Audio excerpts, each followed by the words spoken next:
All right, we are going to continue our Because of the Rabbit reading with Chapter 16. Chapter 16 is called A Rabbit Will Grieve the Loss of a Mate.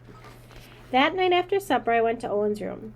Can you help me with something? I need to find out someone's phone number, and they haven't lived here very long. He looked up from his homework. Can't you just ask them? I shook my head, thinking, please don't ask me any more questions. Okay, well, if they have a landline, we can probably look it up online. For once, I was glad for the miserable cell phone service in the mountains. Most people still had landlines at home because they were more predictable. As Owen opened his laptop, I pulled the napkin out of my pocket. All I have is a last name and the street they live on. I tried to act normal, though my insides were exploding into sharp pieces. They moved here over the summer. Owen looked at the napkin. What's this about, Em? I swallowed hard. It's just that something came up at school and I need to ask someone a question. It was pretty clear that I wasn't telling him everything, but telling the truth isn't as simple as in two truths and a lie. Sometimes the whole truth is just too much to say at once. I might even be able to find out a first name for you, Owen said. No guarantees, though. That's okay, I said quickly. If you get me the phone number, I'll take it from there. Well, Owen searched online. I looked around me. His room had changed, but he still had a Lego boat that we built together on his shelf. It made me happy to see it there. Like maybe he still cared about it. I wish I had thought to show it to Jack. He probably would have liked it, even if it wasn't as impressive as his dinosaur skeleton. Maybe I could invite him over again. But if I did, what would that mean?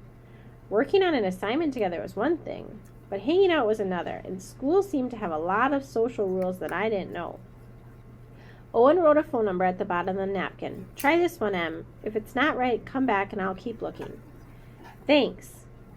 I started to go, but I paused in the doorway. Owen? He looked up from his textbook. Why do you keep that old Lego boat? I blurted out the question fast before I could change my mind. The Lego boat? He looked up at his shelf. I don't know, I just like it. We worked hard on it, and I like to remember us putting it together. It was fun, remember? I nodded. You aren't afraid your friends would make fun of you if they saw it? He shrugged. A little teasing would be okay, but a real friend would see that it mattered to me. I sighed. That kind of friend is hard to find. Yes, and you have to be that kind of friend back, Owen said. It works both ways. So you also have to be the friend you want to be. I opened my mouth to say I have been. But then I sucked on my bottom lip. Had I really? Owen grinned. Hey, Em, this might sound silly, but let's make another Lego project together after soccer's done and things aren't so busy. I'd like that, I said. Part of me doubted it would ever happen. After soccer, there would probably be something else. But even so, knowing that he wanted to do something with me filled that empty space inside of me.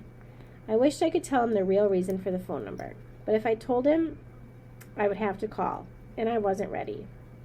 Back in my room, I told myself it was too late. Maybe the family had little kids who were in bed. I'd have more time on the weekend. I should practice my reveals first. I needed to get my props together. But deep inside, I knew timing wasn't the problem. Every time I looked at Lappy, hopping around my feet, chinning everything in sight, I did not want to call. I'd rescued Lappy, but now I needed him to rescue me. I needed him to be there when I got home from school. I needed him to love me best. And I needed to believe that Pip-Pierre had sent him to me to bring me rabbit magic. Or maybe that was just wishing. Maybe there was no rabbit magic. Maybe Lappy was just someone else's stray pet, and I was just a weird girl that no one wanted for her best friend. I put the slip of paper with the name and address with the cue cards at the very back of my assignment notebook. And then I closed it tight. And that is the end of Chapter 16. I hope you're enjoying it. We're close to the end.